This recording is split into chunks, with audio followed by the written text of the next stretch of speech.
Economics की इस class में अभी हम डिस्कस करने वाले हैं सोलो मॉडल को। यह सोलो मॉडल का तीसरा पार्ट है, 2 पार्ट हम पहले ही पढ़ा चुके हैं। तो जो सोलो मॉडल है उसको सोलो का नव प्रतिष्ठित मॉडल भी कहते हैं, सोलो का आर्थिक वृद्धि का नव प्रतिष्ठित मॉडल भी कहते हैं, और सोलो का आर्थिक वृद्धि का बहिर्जात मॉडल भी कहा जाता है। तीनों का मीनिंग एक है। तो आज हम क्या डिस्कस करने वाले हैं, एक है आर्थिक वृद्धि की स्थायी दर क्या होती है अकॉर्डिंग टू सोलो, और दूसरा डिस्कस करने वाले हैं मौलिक वृद्धि समीकरण। तो पहला है हमारा है आर्थिक वृद्धि की स्थायी दर। तो जो आर्थिक वृद्धि की स्थायी दर है कि स्टेडी स्टेट इकोनॉमिक ग्रोथ कैसे कोई देश या कंट्री प्राप्त कर सकती है, इसके बारे में सोलो ने क्या बतलाया, किस प्रकार से उसने समझाने का काम किया है कि कोई देश एक अस्थायी वृद्धि की दर से तरक्की कर सकता है दीर्घ काल में।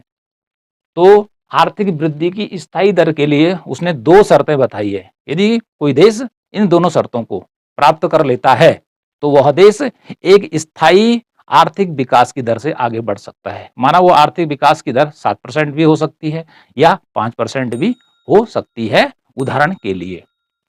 तो पहली शर्त है कि पूंजी संचय की वृद्धि दर, कि पूंजी संचय की वृद्धि दर या बचत की जो वृद्धि दर है वो किसके बराबर होनी चाहिए, बराबर जनसंख्या वृद्धि की दर। तो पूंजी संचय की वृद्धि दर और जनसंख्या वृद्धि की दर यदि दोनों बराबर हैं तो कोई देश क्या कर सकता है, आर्थिक वृद्धि की स्थायी दर को प्राप्त कर सकता है। एक ही स्थायी वृद्धि की दर से दीर्घकाल में विकास कर सकता है। तो आर्थिक वृद्धि की स्थायी दर क्या होती है, आर्थिक वृद्धि की स्थायी दर का मीनिंग सीधे हो गया कि पूंजी संचय की वृद्धि दर बराबर जनसंख्या वृद्धि की दर। माना कि पूंजी संचय की वृद्धि दर है 5%, तो जनसंख्या वृद्धि की दर भी यदि 5% है तब हो गए दोनों बराबर। आगे है delta Y is equal to delta K by K is equal to delta L by L is equal to N.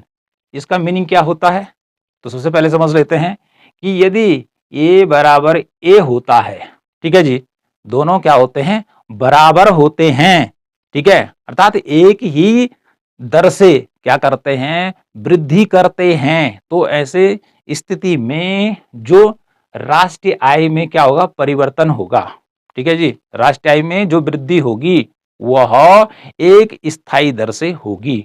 तो इसको समझना है कि डेल्टा वाई ये है आपका आउटपुट, या इसे हम कह सकते हैं टोटल या कुल राष्ट्रीय आय में वृद्धि, ठीक है।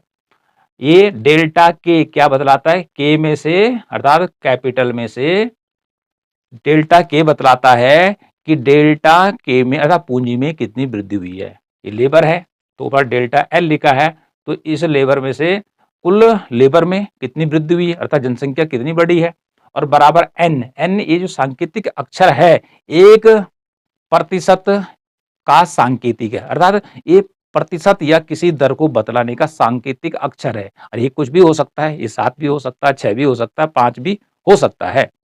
तो सोरो ने कहा कि ए बराबर होना चाहिए, ए बराबर होना चाहिए ए, अर्थात 1 2 3, जब ये तीनों क्या होंगे एक ही दर से आगे बढ़ेंगे तो तब जाके हमें यहाँ पर जो राष्ट्रीय उत्पादन या राष्ट्रीय आय में वृद्धि प्राप्त होने वाली है वह प्राप्त होगी किस दर से, आर्थिक वृद्धि की स्थायी दर से।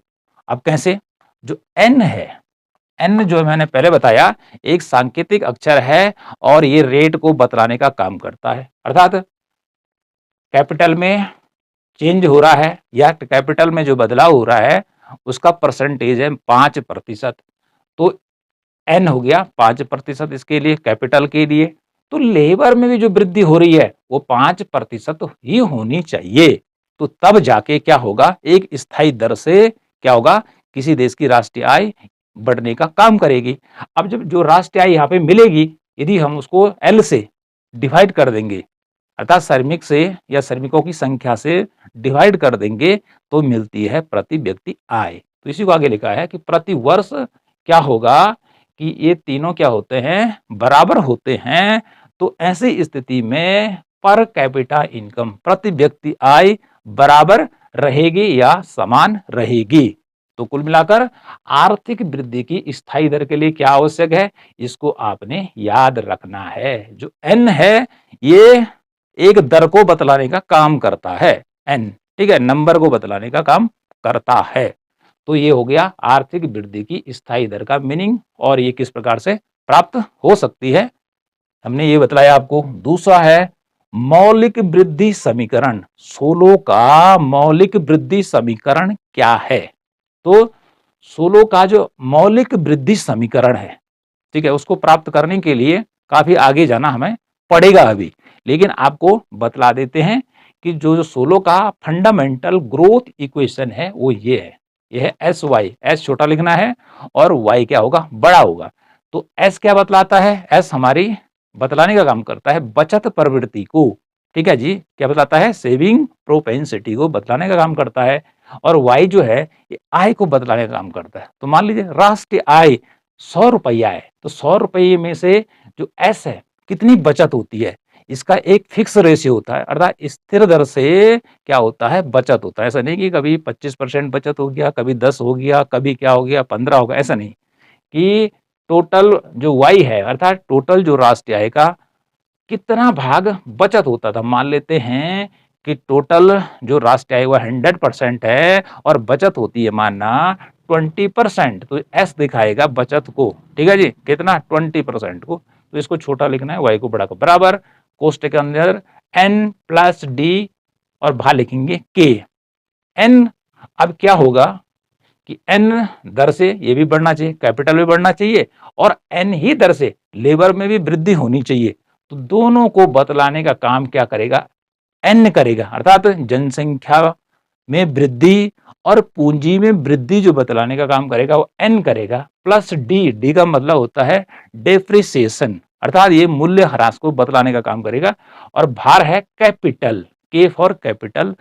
तो ये अर्थात एस वाई बराबर होना चाहिए इसके बराबर, या ये इसके बराबर होना चाहिए, तभी जाके कोई इकोनॉमी, कोई जो अर्थव्यवस्था है वह आर्थिक वृद्धि की स्थायी दर से विकास कर सकती है। तो सोलो ने अलग अलग तरीके से आर्थिक वृद्धि को समझाने का काम किया है, इसलिए आपको ये भी याद रखना है। और उसका जो मौलिक वृद्धि समीकरण है इसको याद रखना है। अब ये मौलिक वृद्धि जो समीकरण है कैसे प्राप्त होता है आगे डिस्कस करेंगे। तो जो सोलो था उसने क्या कहा, अर्थात अपना जो मौलिक वृद्धि समीकरण है इसको कैसे समझेंगे हम, क्योंकि ये तो हम आपको बता चुके हैं ये उसका मौलिक वृद्धि समीकरण है, लेकिन इसको कैसे प्राप्त किया जाता है अभी इसके लिए थोड़ा लंबा मार्ग हमें तय करना पड़ेगा। सोलो के मॉडल में बचत बराबर क्या होता है, निवेश होता है। तो यहाँ बचत लिखा है, यहाँ मैंने आई कर दी इन्वेस्टमेंट। बचत और आर्थिक वृद्धि के बीच क्या संबंध है कि बचत कम करें तो आर्थिक वृद्धि पर क्या प्रभाव पड़ेगा, बचत ज्यादा करें तो आर्थिक वृद्धि पर क्या प्रभाव पड़ेगा, ये बतलाने, अर्थात इसको समझना हमें क्या है, बहुत जरूरी है। किसके संदर्भ में, देश की अर्थव्यवस्था के संदर्भ में। तो एक बार पुनः, बचत और आर्थिक वृद्धि के बीच का क्या संबंध होता है, उसने बताया बचत से आर्थिक वृद्धि होती है। पहला, बचत से आर्थिक वृद्धि होती है, यदि बचत देश नहीं करेगा तो पूंजी कहां से आएगी, इसलिए बचत करना क्या है, बहुत जरूरी है। और जब वो बचत करेगा कोई देश तो उसी बची हुई राशि को खर्च करेगा विभिन्न कार्यों पर, जिसे कहा जाएगा निवेश। तो बचत से आर्थिक वृद्धि होती है, नंबर एक। दूसरा, जब आर्थिक वृद्धि होगी, कोई देश आर्थिक वृद्धि करने लगेगा तो उससे क्या होगा, आर्थिक वृद्धि से पुनः बचत में वृद्धि होती है। ठीक है जी, आर्थिक वृद्धि से पुनः क्या होती है, बचत में वृद्धि होती है। बचत से आर्थिक वृद्धि होती है, और दूसरा आर्थिक वृद्धि से पुनः बचत में वृद्धि होती है। और फिर बचत में जब पुनः ज्यादा वृद्धि होगी तो ज्यादा फिर क्या होगा, इन्वेस्टमेंट होगा। ये बतलाने का उसने काम किया है। ओके। तीसरा है कि जो बचत है वो कितनी होती है, उसने कहा कि बचत जो है वो बचत प्रवृत्ति पर निर्भर करती है, जिसे हम कहते हैं एमपीसी या एमपीएस। एमपीएस का मतलब होता है, ठीक है, मार्जिनल प्रोपेंसिटी टू सेव, या MPC, marginal propensity to consume, उसने दोनों को एक बराबर मान लिया है कि दोनों की दर क्या होती है इस मॉडल में, एक फिक्स रेट होता है किसका, बचत का। जो आर्थिक वृद्धि है वो किस पर निर्भर करती है, एमपीसी पर निर्भर करती है या एमपीएस पर निर्भर करती है। अर्थात जितनी ज्यादा बचत होगी वो देश उतना ही ज्यादा तरक्की करेगा, क्योंकि जो सोलो का प्रोडक्शन फंक्शन है या सोलो का जो मॉडल है ये पूर्ति पक्ष पर आधारित है। किस पर आधारित है, पूर्ति पक्ष पर आधारित है, जो ये बतलाता है कि आप जितना चाहो उतना उत्पादन करो, सब उत्पादन क्या हो जाएगा, बाजार में क्रय कर लिया जाएगा, लोगों के द्वारा खरीद लिया जाएगा। इसलिए इस मॉडल को पूर्ति पक्षीय मॉडल भी कहते हैं, क्योंकि सप्लाई साइड को बतला रहा है। ओके, बात आ रही है कि सोलो ने अपना जो मौलिक वृद्धि समीकरण है उसको हम बचत समीकरण के माध्यम से समझेंगे। बचत का उसका समीकरण क्या होगा, S बराबर एस वाई। एस जो है, एस का अर्थ है सेविंग या बचत, ठीक है। और ये है एस, ये एस जो है ये बतला रहा है कि राष्ट्रीय आय या कुल आय में से कितनी बचत की जाती, कितना प्रतिशत बचत किया जाता है। और जो वाई है इसको बड़ा लिखना है, ये बतलाता है कुल राष्ट्रीय आय को या कुल आय को। तो कुल आय में से जितनी बचत की जाती है, ठीक है जी, उसको इधर लिखेंगे। माना कि y का मान है 100%, ठीक है जी। बचत प्रवृत्ति कितनी है एमपीसी, मान लिया 25%, तो बचत कितनी होगी, बराबर इसी के, अर्थात इसके बराबर ही हमारी क्या होगी, बचत होगी। तो 100 में से 25 हमने निकाल दिया तो कितना बचा, 75। तो 75% भाग क्या हो गया, खर्च हो गया। तो इस प्रकार से ये इसका बचत का समीकरण यहां से स्टार्ट होता है, ठीक है। आगे है कि जो बचत है एस, सेविंग, सेविंग को ही हम क्या कहते हैं, डेल्टा के, पूंजी संचय भी कहते हैं, ठीक है। और पूंजी संचय को ही निवेश कहते हैं। अर्थात जो सेविंग होगी, सेविंग किसके बराबर होती है, सोलो मॉडल में बचत के बराबर होती है, उसको हम इन्वेस्टमेंट कहते हैं। इन्वेस्टमेंट से जो कैपिटल ग्रो होगा, अर्थात पूंजी संचय में जो वृद्धि होगी, अर्थात इसको इसको इसको, इन तीनों का मीनिंग क्या है, एक ही है। अर्थात एस कहो चाहे डेल्टा के कहो या आई कहो, ठीक है जी, ये सब क्या होते हैं, सोलो के मॉडल में इक्वल होते हैं। तो यहां पर लिख दिया मैंने एस इज इक्वल टू आई। इसका मीनिंग हुआ कि जो बचत है वह किसके बराबर होती है, निवेश के बराबर होती है। माना कि बचत कितनी है देश की, वह एस लिखा ना यहाँ पे 100 है, ओके जी, बराबर इन्वेस्टमेंट कितना है 100 है, तो 100 इधर है, 100 दोनों बराबर हैं। ये बराबर कैसे हुए कि बचत हुई 100 रुपया, ठीक है जी। तो ये 100 रुपया जब क्या होगा, विभिन्न मशीनरियों पर खर्च हो जाएगा तो वह इन्वेस्टमेंट वाले पक्ष में चला जाएगा, ओके। इसलिए S is equal to I होता है, किसके अनुसार, according to the Solow. Solow model को आगे डिस्कस करते हैं कि जो डेल्टा के है यहां पर, जो क्या बतलाने का काम करता है कि पूंजी में कितनी वृद्धि हुई है, ठीक है, कैपिटल में कितनी वृद्धि हुई है। तो शुद्ध या निवल जो वृद्धि की उसने बात की है उसमें उसने मूल्यह्रास को नहीं जोड़ा, क्योंकि होता क्या है कि जब देश में विभिन्न प्रकार का प्रोडक्शन होता है तो इसी के साथ जो पूंजी संपत्तियां बनती हैं, माना वाहन बना, मशीनें बनी या बिल्डिंग बनी, भवन बनी, तो प्रत्येक वर्ष जैसे जैसे वो पुरानी होती चली जाती हैं तो उनका मूल्य भी घटता जाता है। तो जो मूल्य घट रहा है उसे कहते हैं मूल्यह्रास, डेप्रिसिएशन के नाम से उसको जाना जाता है। तो करना क्या है, कैपिटल यानी कि शुद्ध पूंजी कितनी बड़ी है इसको निकालने के लिए क्या करना पड़ेगा, एस माइनस डी, अर्थात बचत में से आपने क्या करना है, मूल्यह्रास को घटाना है। इंग्लिश में S minus D, S for बचत, डी फॉर डेप्रिसिएशन। अब मान लीजिए कि बचत कितनी है, ठीक है जी, 100 रुपया है, मूल्यह्रास कितना हो गया, इन्वेस्टमेंट, क्योंकि एस को ही आई का कहा जा रहा है यहाँ, इन्वेस्टमेंट, तो 15 रुपया क्या हो गया, मूल्यह्रास में निकल गया। तो 100 में से 15 गया, तो डेल्टा क्या, पूंजी में कितनी वृद्धि हुई भाई, केवल 85 रुपये की ही वृद्धि हुई। अब इधर और आगे चलते हैं कि जो डेल्टा के है, ठीक है जी, ये जो डेल्टा, ये हमने के कहा यहाँ पर, इसको कैसे निकालते हैं, डेल्टा के जो कि शुद्ध पूंजी संचय है, शुद्ध पूंजी संचय को बतलाता है। लेकिन इसमें सोलो ने पहले जो मूल्य ह्रास था उसको नहीं निकाला, ठीक है, मूल्य ह्रास को नहीं निकाला, तो इसलिए यहाँ पर हमने इसका मूल्य ह्रास निकाल दिया, ठीक है।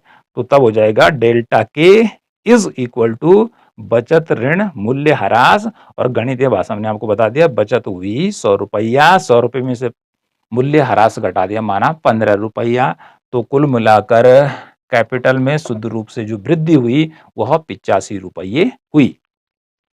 मूल्य ह्रास निश्चित दर से होता है, क्योंकि जो सोलो था उसने बताया कि पूंजी संपत्तियों में जो मूल्य की कमी होती प्रतिवर्ष, जैसे गाड़ी है, इस वर्ष गाड़ी की अर्थात फ्रेश जब गाड़ी ली जाएगी तो उसकी कीमत ज्यादा रहेगी, अगले साल उसकी कीमत क्या पुरानी होने पर घट जाएगी, और पुरानी होगी घटेगी, तो इस प्रकार से उसके मूल्य में जो कमी हो रही है उसे कहते हैं मूल्य ह्रास। तो मूल्य ह्रास भी जो होगा, उसने कहा ऐसा नहीं अलग अलग परसेंटेज की दर से होगा, किसी साल 10% हो गया, किसी साल 5% हो गया, किसी साल 2% हो गया, नहीं, उसने कहा एक स्थायी दर से क्या होगा, मूल्य ह्रास होता रहेगा। तो इसके लिए आप देखिए D is equal to D K, इसका मीनिंग क्या हुआ, डी फॉर होता है डेप्रिसिएशन, मूल्य ह्रास, ठीक है, बराबर ये डी के लिखा है, तो टोटल कैपिटल में से अर्थात कुल पूंजी में से कितना भाग या कितना प्रतिशत क्या हो रहा है, ह्रास हो रहा है, तो इसको यहां कैपिटल में लिख दिया, माना कि ये है 100% और मूल्य ह्रास हो गया कितना 20%, कितना 20%, 100 का 20% कितना हो गया 20 रुपया, तो ये डी फिर अर्थात 20 यहां लिखा जाएगा, तो ये क्या है, ये डेप्रिसिएशन है, ठीक है, मूल्य ह्रास है। ये जो मूल्य ह्रास है बराबर किसके बराबर होना चाहिए कि जो टोटल कैपिटल में से या टोटल पूंजी में से कितना भाग डिप्रिसिएशन हुआ है या कितना भाग मूल्य ह्रास में गया है, इस प्रकार से लिखा जाएगा। इसको आप लिखने की कोशिश करेंगे। आगे हमने यहाँ उदाहरण पे भी लिखा है कि माना मूल्य ह्रास 4% की दर से होता है। मान लीजिए कि हमने डी 4%, तो फिर यहाँ 4% लिखना पड़ेगा, कितने में से, के को तो हम 100 मान लेंगे। तो उदाहरण के लिए माना मूल्य ह्रास 4% की दर से होता है, तो मूल्य ह्रास होने से क्या होता है कि जो राष्ट्रीय आय है उसमें क्षति होती है, क्योंकि हम टोटल को लेके चल रहे हैं पूरे देश को। तो मूल्य ह्रास विभिन्न संपत्तियों में यदि होता रहेगा, मूल्य में कमी आती रहेगी, तो राष्ट्रीय आय में वो क्या होगा, एक क्षति के समान है, ठीक है, एक घाटे के समान है, तो राष्ट्रीय आय को क्या करेगा, घटाने का काम करेगा, बढ़ाने का काम नहीं करेगा। तो माना मूल्य ह्रास 4% की दर से होता है, तो इस कमी को अर्थात मूल्य ह्रास की कमी को पूरा करने के लिए पूंजी संचय भी 4% की दर से होना जरूरी है। जितना घाटा हो रहा है उस घाटे को पूरा करने के लिए उतनी ही दर से हमें क्या करना पड़ेगा, सेविंग करना पड़ेगा या इन्वेस्टमेंट करना पड़ेगा, जिसे पूंजी संचय के नाम से भी जाना जाता है। तब जाके जितनी क्षति हुई है, जितना डेप्रिसिएशन हुआ है, उसकी पूर्ति होगी, ठीक है, कि 4% क्षतिपूर्ति हुई, तो उस क्षतिपूर्ति को कम करने के लिए हमें क्या करना पड़ेगा, या उस मूल्य ह्रास को कम करने के लिए हमें क्या करना पड़ेगा, उसी के बराबर पूंजी संचय या सेविंग या इन्वेस्टमेंट करना पड़ेगा। तो इसमें तो बराबर हो जाएगा। तो इसका अलावा क्या होना चाहिए कि डेल्टा के अर्थात जो पूंजी संचय की दर होगी ग्रेटर देन डी के मूल्य ह्रास से ज्यादा होनी चाहिए, ठीक है, कि हमने यहाँ 4 की बात कर दी, ये तो बराबर हो गया, खाना पूर्ति हो गई कि 4 भरपाई हो गई दोनों की, ठीक है, जितना नुकसान हुआ था उतना आ गया तो बराबर हो गया। लेकिन आगे उसने कहा है कि यदि आप इससे आगे ग्रो करना चाहते हैं तो क्या होना कि मूल्य ह्रास 4% हो रहा है, ठीक है जी, तो आपको पूंजी संचय 5% या 6% करना पड़ेगा, तब जाके डेल्टा के ग्रेटर देन डेल्टा के होगा, ठीक है, अर्थात पूंजी संचय की जो दर होगी वह मूल्य ह्रास से क्या होगी, ज्यादा होगी, ठीक है जी, और इससे क्या होगा, प्रति व्यक्ति उत्पादन बढ़ेगा, जो पर जो मैन है या लेबर है उसके हिसाब से उत्पादन भी बढ़ेगा, ठीक है जी। तो पर लेबर हम उत्पादन कैसे निकाल सकते हैं, एक लेबर कितना उत्पादन कर रही है, इसको कि प्रति व्यक्ति आय के नाम से भी जाना जाता है। तो क्या करना पड़ेगा, टोटल राष्ट्रीय आय में किसका भाग देना पड़ेगा, अर्थात Y/L करना पड़ेगा। इसको बतला रहे हैं, अर्थात किसको बतला रहे हैं, इसको, ठीक है जी, जो इसका फंडामेंटल इक्वेशन है। तो पहले S इक्वल टू SY लिखा, हमने आगे बताया कि जो S है इसको डेल्टा के भी कहते हैं। डेल्टा क्या होता है, वह इसके बराबर होता है। लेकिन डेल्टा के पूंजी में जो वृद्धि हुई, ठीक है, ये पूंजी जो संचय हुआ, इकट्ठा हुआ, उसमें उसने मूल्यह्रास को नहीं घटाया था, इसलिए ऐसी परिस्थिति में हमें क्या करना पड़ेगा, डेल्टा के बराबर एस माइनस डी, अर्थात शुद्ध जो वृद्धि हो रही है पूंजी में, उसमें हमें क्या करना, बचत में से मूल्यह्रास घटाना पड़ेगा। यहाँ पे बहुत ही सिंपल भाषा में उदाहरण देके लिखा है, एस है बचत, ठीक है, बचत में से मूल्यह्रास घटाना है, बचत कितनी है एस 100, मूल्यह्रास कितना हुआ, कितनी कमी हुई मूल्य में 15, तो घटा दिया तो 85, अर्थात पूंजी संचय में कितनी वृद्धि हुई, ये कुल मिलाकर 85 रुपये के बराबर हुई। फिर उधर हमने ये वाला लिखा है डी इक्वल टू डी के होना चाहिए, और इसके आगे बढ़ना है, अर्थात इसी समीकरण को आगे बढ़ाना है, जिससे कि हम फंडामेंटल जो इक्वेशन है उस पर पहुंच सकें। इसको यहाँ का पुनः लिखने पर क्या होगा, डेल्टा के, जो हमने कहा कि पूंजी में वृद्धि, ठीक है जी, बराबर एस माइनस एस वाई, ठीक है, इसको यहाँ लिखेंगे, ठीक है, उसी के अनुसार क्यों लिखेंगे, क्योंकि S is equal to S Y होता है। ये तो हम पहले बता चुके हैं कि एस जो होता है वो टोटल जो वाई है इस आय का एक निश्चित प्रतिशत होता है। तो हमने पहले बताया कि ये 100 है, इसी को हम नीचे भी उदाहरण के द्वारा समझेंगे, तो ए बराबर ए होना चाहिए। फिर इसको हम और कैसे लिख सकते हैं, इसको हम लिख सकते हैं डेल्टा के बराबर एस वाई माइनस डी के। क्या लिखा हमने, delta K is equal to S Y minus D K. ये मैंने बता रहा हूँ, ये जो है उसके फंडामेंटल इक्वेशन में दिया गया है। तो इसको हम कैसे समझेंगे, माना कि डेल्टा के पूंजी में कितनी वृद्धि हुई, ये कैसे निकलेगा, अब देखिए कैसे निकलने वाला है कि एस वाई, कुल आय कितनी है, वाई है 100, ठीक है जी, एमपीसी कितनी है, अर्थात या एमपीएस कितना है, कितनी बचत हो रही है, मान लिया कि एस इस टोटल 100 में से 25% है, ठीक है जी, तो माना 25 रुपए के बराबर हो गया, ओके, और माइनस डी के टोटल कैपिटल में से कितना मूल्य ह्रास हुआ है, ठीक है जी, इस एस में से, क्योंकि एस को सेविंग भी कह रहे हैं, इन्वेस्टमेंट भी कह रहे हैं, और इसके साथ देखिए तो डी के, तो हमने 25 में से -5 घटाकर मूल्य ह्रास हुआ माना 5, तो 25 में से 5 गया तो 20 आ गया, तो डेल्टा के आ गया 20, तो delta K is equal to S Y minus D K इस प्रकार से निकाला जाता है। आगे फिर बात करते हैं, यहाँ पे देखिए एस वाई ऊपर है, S Y is equal to, अब ये डेल्टा के इधर आएगा और प्लस होके डी के बन जाएगा, तो इसका मान कितना होगा, ठीक है, इसका मान भी कितना होने वाला है, क्योंकि इसमें डेप्रिसिएशन हमने क्या घटाया है, और यहाँ हम क्या करेंगे, जोड़ेंगे, ठीक है जी, तो देखें कैसे हुआ 20, ठीक है, 20 ये था ना यहाँ पर, ठीक है, डेल्टा के, ये 20 था, हमने यहाँ ले लिया, ओके, और +5 यहाँ माइनस था तो यहाँ 5 हो गया, टोटल कितना हो गया, पूंजी संचय में टोटल वृद्धि बिना मूल्य ह्रास के वो कितना हो गया, 25 हो गया, ठीक है, तो इसको इस प्रकार से आप लिखेंगे।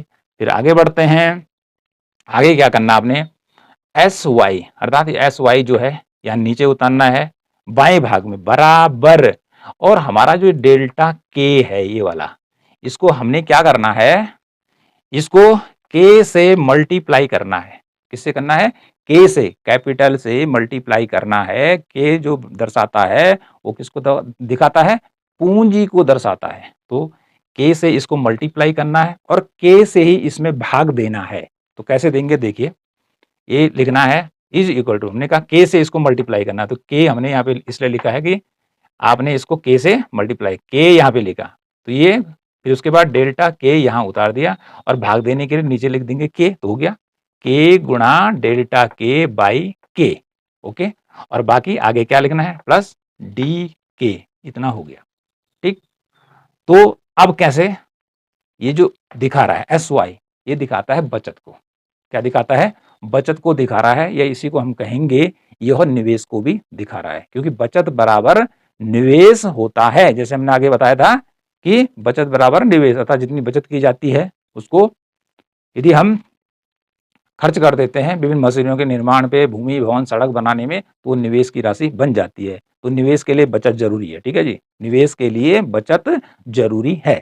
अब यहाँ पर देखिए इसको कैसे, मतलब एस वाई कैसे निकलेगा, सेम ऊपर वाला ही जैसा रहेगा, तो कैसे निकलेगा, यहाँ पे देखिए जो डेल्टा के है, ठीक है, डेल्टा के मान लिया मैंने 20, ठीक है, 20 हमने इसको ले लिया, ठीक है, डेल्टा के, क्योंकि डेल्टा के जो हमारा है वह ऑलरेडी यहाँ पे हमने इसको यहाँ पे 20 है, ठीक है जी, उसी को आगे ले रहा हूँ मैं, डेल्टा के हो गया 20 और के की वैल्यू हमने कितनी मान ली, 1 मान ली, तो हमने इसके डिवाइड में कर दिया 1, के गुणा भी किया 1 से, ठीक है जी, और प्लस ये जो डी के है ये 5 रहेगा, इसको हमने 5 यहीं मतलब ऊपर वाला ही सेम नीचे उतारना है।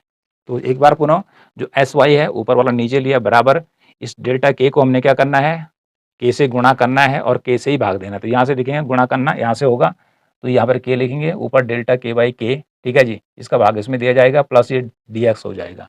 तो देखिए ये 25 ऊपर है, 25 हमने नीचे ले लिया, बराबर 1 से गुणा करेंगे, गुणा 20, 20 ऊपर है, भाग देंगे 1 से, अर्थात के से ही गुणा करना है, के से भाग देना है, प्लस ऊपर 5 है, ठीक है जी।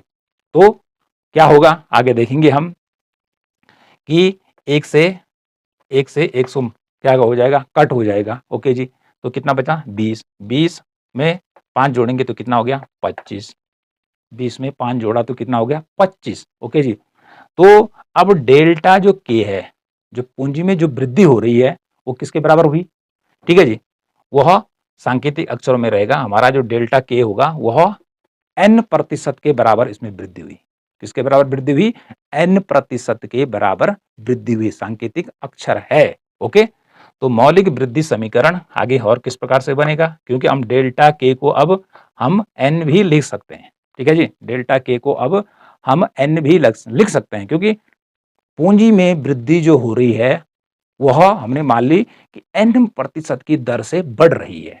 तो इसी में हम ये भी मानेंगे कि जो हमारी डेल्टा L बटे L होगा, अर्थात जो जनसंख्या, क्योंकि ये तो L फॉर लेबर है और लेबर में जो वृद्धि हो रही है वह भी एक ही रेट से होगी, अर्थात पूंजी में वृद्धि और जनसंख्या में वृद्धि, जिसे कि लेबर फोर्स के नाम से भी जाना जाता है, दोनों में जो वृद्धि होगी वो एक ही रेट से होगी, इसलिए उसको n अक्षर के द्वारा प्रदर्शित किया जाएगा, स्मॉल लेटर के। तो मौलिक वृद्धि समीकरण की बात करते हैं, अब कैसे बनेगा, एस वाई ऊपर वाला हमारा या नीचे उतर जाए, इज इक्वल टू, हमने कहा था के से गुणा करना है, के पॉइंट एन, क्योंकि हम डेल्टा के को अब एन लिख सकते हैं, क्या लिख सकते हैं, एन लिख सकते हैं, तो के गुणा एन प्लस डी के, और डी के कहाँ है, ये है, ठीक है जी।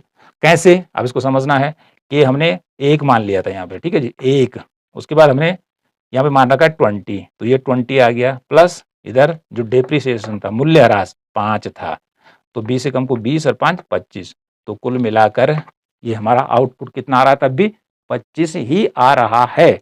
आगे बढ़ते हैं, तो S Y is equal to K गुणा एन बराबर डी के, तो इसको संक्षिप्त रूप में और भी लिखा जा सकता है, एस वाई नीचे उतारना है, इज इक्वल टू, अब ये इसको ब्रैकेट के अंदर ये एन जो है, ठीक है, इस ब्रैकेट के अंदर लाना है, ये डी है जो है प्लस करना है, और के क्योंकि वैल्यू सेम है तो इसको यहां भार लिखना है, ठीक है जी।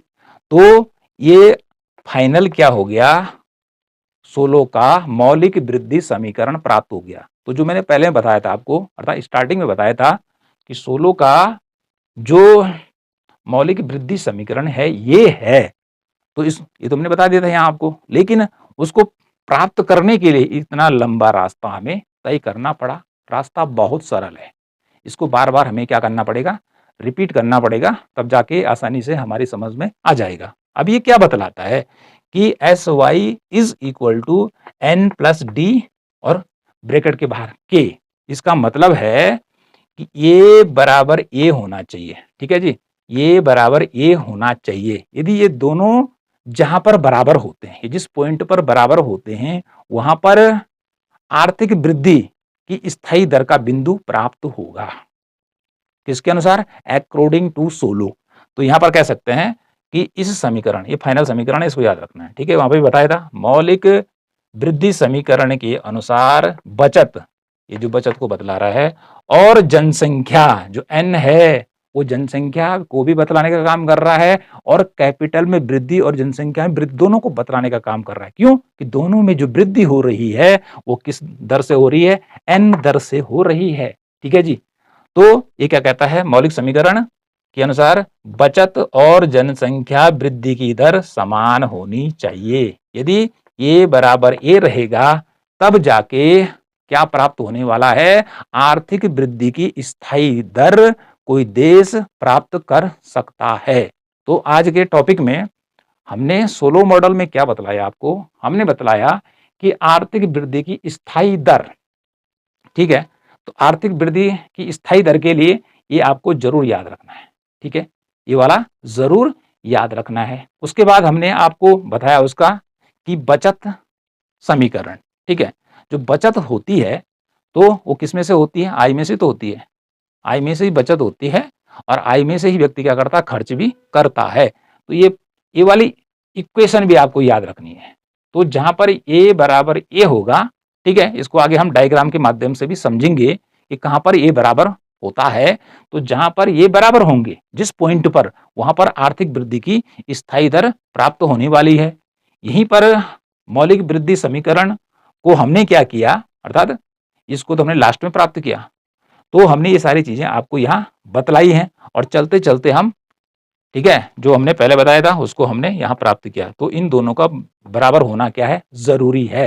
यदि देखिए ये ज्यादा हो जाता है और ये वाला भाग अर्थात बचत ज्यादा हो जाती है और इधर ये कम हो जाता है n+d के, तो इसका मीनिंग क्या होगा, प्रति व्यक्ति आय बढ़ेगी, ठीक है जी, प्रति व्यक्ति आय बढ़ाने का काम करेगा क्योंकि इसका मान ज्यादा हो जाएगा, ठीक है, और इसका मान कम रहेगा तो ज्यादा, यहाँ 100 आ गया मान लीजिए, ठीक है जी, और यहाँ क्या हो गया 90 आ गया, तो भाग देंगे तो इसका वैल्यू ज्यादा होगा। तो ऐसी स्थिति में प्रति व्यक्ति आय बढ़ाने का काम करेगा। लेकिन उसने कहा ऐसा होने पर अस्थायी आर्थिक वृद्धि की दर प्राप्त नहीं हो सकती है, ठीक है।